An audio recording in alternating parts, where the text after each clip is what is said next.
Hey free-to-play gang, welcome back to another video. So before we get into the top 6 Divinates, in my opinion, for your Espers when the patch finally drops for this, I'm not sure when that is going to happen, so some of you guys have been asking me as well, I'm not sure. Before we get into that, I want to talk about 10 worthy mentions who will not make the top 6 in my personal list. And these 6 Espers, they are just more of like a personal preference in terms of how I feel like the Divinates help them excel at what they currently do and make them perform a lot better. And I feel like that is probably the right calling in terms of deciding what Divinate to give to your Esper. So anyway, here are the top 10 worthy mention Espers. I'm not going to talk about the free Divinate Espers like Donna, Lucas, and Camille. So I'm not going to talk about these Espers because you can already get the Divinates for free, so there's nothing much to discuss over here. Just get them as soon as possible. Okay, so the first few Espers, they are all going to be DPS Espers. The first is Gaius. So Gaius between D1 to D3 increases his crit damage by 25% for the first turn, which I think is not that bad, especially if you're trying to one-shot stuff in like Chronos or maybe even in PvP as well. So this is going to help him out a lot. The next Esper is very similar. It is Tever. He has basically the same Divinate power up over here, all the way to plus 25% crit damage.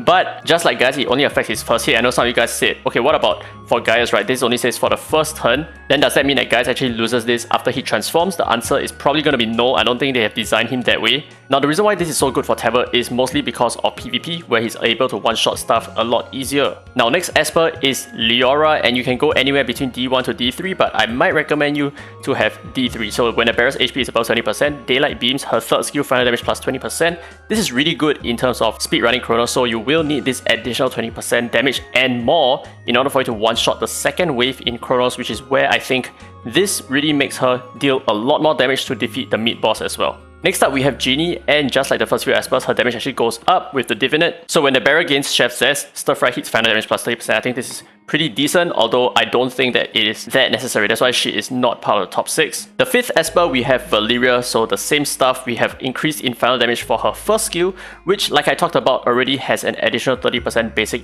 ability damage increment, which means her first skill actually hits super hard, which is really good if you're using her in very lengthy content because you're going to go from your third skill down into multiple of your first skills, which is really going to help out with your damage output overall. Now the sixth worthy mention is Ophelia, and her D1, D2, D3, they are all pretty good. So her damage from her first skill actually increases by 20% all the way up to 30%. Now the thing is, depending on how this is worded, when the enemy's HP is below 100%, so I'm not super sure whether this actually takes effect when you're up against enemies with infinite HP, like Desolate End bosses or Sentinel Hunt bosses, or maybe the Falsetto Fantasy. If this does take place onto such enemies with infinite HP, then I think she's definitely a D3 must-have because she would do very well in both PvP and PvE content just because of the extra damage gain over here. But if those bosses with infinite HP is forever treated as 100% HP, then this will not take place, and therefore this effect is kind of like not that good because it's only useful in PvP and she's not that meta in PvP right now.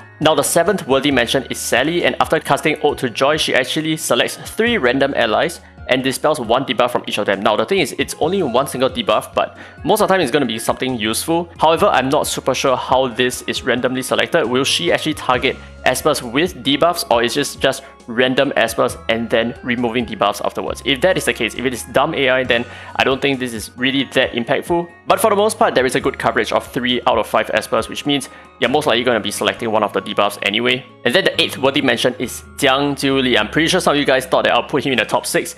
I don't think he really belongs in the top 6 because he needs to enter demon mode. So the main counter to Jiang Jiuli is not to let him enter demon mode and then you kill him afterwards. The main counter that players are using nowadays, or like forever, is to just cooldown reset him and then kill him afterwards. So if we use the same tactics, he is not going to be able to benefit from this, and therefore this is still not exactly overpowered. Now the last 2 Espers may come as a shock to some of you guys. So the first is Yuhime, the Esper that no one uses. Now the reason why I feel like she is a worthy mention is because now the bearer has a 100% chance herself of getting 1 stack of Hell's Hand at the start of each of her turns. If let's say she has invincibility or standoff or something like that on herself, she is going to perpetuate those buffs. So this is what Hell's Hand does: extends all Yuhime's buffs by 1 turn at the start of her turn, maximum of 6 stacks. So the fact that she always has a single stack of Hell's Hand all the time, that's actually going to perpetuate all kinds of buffs. So the only way that you can kill her with an invincibility buff or a standoff buff is to make sure that you always have a buff stripper on your team so that you can deal with such a Yuhime. But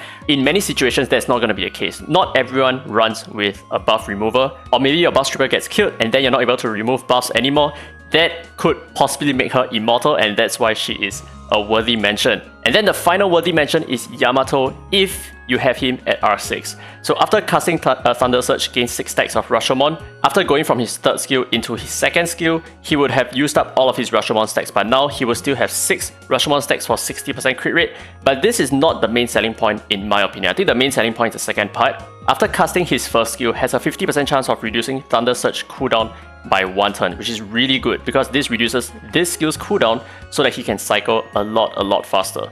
Alright, so anyway, those were the 10 worthy mentions. Let's talk about the top 6 Espers, in my opinion, who definitely deserves a D1 to D3, but most of them are going to be D3. So the first Esper is going to be Yuntran, and I didn't really consider this all that much, but at the start of a round, he himself has a 100% chance of getting speed up for 1 turn. This is really good because he's going to gain 30% total additional speed. It is not based on his base speed. So if you make him super fast, he's going to gain an additional 30% on top of that, which effectively makes him probably the fastest Esper in the game, even faster than Tolan, possibly. And with that, he's able to drop Guardian Lord at the start for a speed down on the enemy's team and a speed up on his own team as well, which means there's a huge speed advantage for your team right at the beginning of battle. Now this is mostly powerful in PvP, but Junya will still be a problem because she's able to gain AP afterwards and possibly return all the debuffs, or to at least remove the speed down on her team and then give it back to one of your allies. Now the next top 6 Esper, in my opinion, is going to be Raven at D3. So before casting her second skill, which is a Pursuit attack, the bearer has a 100% chance of gaining attack up for 1 turn.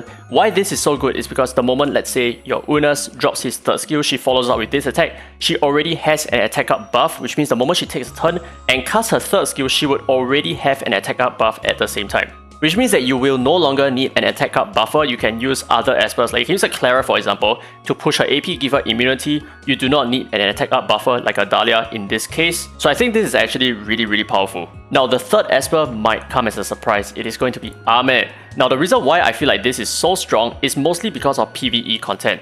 So when World Stage is on cooldown, Prelude to Life's healing plus 20%, some of you guys might say, but he must use his third skill first, right? Now I understand, his AI is smart to not use his third skill only when he needs to heal. But that is where this effect becomes extremely important. So the moment your third skill is on cooldown, that means that your team already needed healing. And if your team already needed healing, this is when your first skill's healing needs to be improved. So his third skill has always been that safety net. Whenever you need a big bulk of heal, that is where it's gonna come from. But now that's not gonna be the case anymore. It's gonna come a lot from his first skills as well, which I think is really good for PvE content like Celestial Anomaly, or maybe other very lengthy content like Sentinel Hunt, or maybe even Fafnir as well. So this is amazing through and through. I think this is really good and extremely underrated as well. Now the fourth Esper is 100% gonna be Brewster. This makes him so infinitely powerful. So when the barrier has reload attack, his first skill's final damage plus 25%. This is massive for his DPS. So Brewster is already very powerful alone, and now that we have the Brawler set, which gives him up to an additional 25% attack,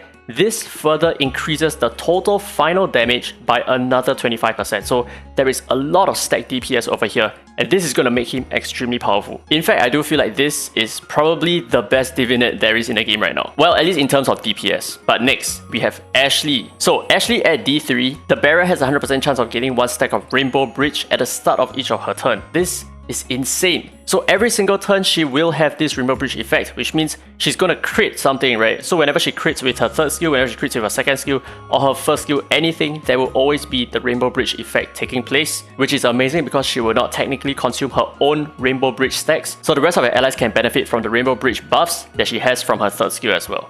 Now the final Esper, in my opinion, is going to be Tolan. The reason for that is his D3, when casting Point of Origin, his third skill, the barrier has a 100% chance of extending the target's ability cooldowns to the max number of turns. Now the reason why this is so strong is because some of the fastest Espers in this game that Tolan would prioritize with his third skill always comes with a very powerful skill set, so like Unas for example, Abigail especially, or maybe even TF. So some of these Espers, their cooldowns are also extremely long, not Unas, but more of like Abigail and TF for example. So not only are you putting them out of commission for 2 turns, but the moment they come back from their 0-hour effect, they will still not be able to perform anything for another couple of turns, up to like another 5 turns if you're talking about Abigail, right? So this is very crazy. It further locks down the enemies for a couple or more turns afterwards, which is effectively zeroing the enemy completely. So yeah, 0 hour literally. So that's it for the top 6 Divinates in my opinion. So these are all the espers. If you have any other feedback or you feel like someone else needs to be mentioned or you think that the worthy mentions are not extensive enough, feel free to let me know down in the comment section below in case I miss any one of these espers. But for the most part, I think the rest of the other espers, some of them have some useful effects,